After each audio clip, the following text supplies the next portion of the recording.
ยกแม่ครัว ยกแม่ครัว ลาบก้อยซอยซีนพี่น้องขึ้นมาพักเที่ยงขึ้นมาแต่เกี่ยวข้าวก็กินข้าวสามัคคีเจอลุงต้อมแซ่บปลาไก่ยังบ่มาว่าแม่บ่ไก่ยังบ่มามันลงไปเองเลยจะบอกจักว่าย่างลงเอาอัน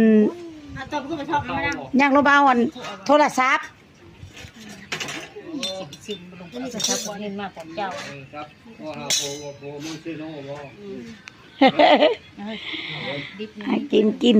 กินลงมือลงมาลงนะทั้งนั้นแกงยังใช่ป้าเรื่องนะป้าแกงไข่บ่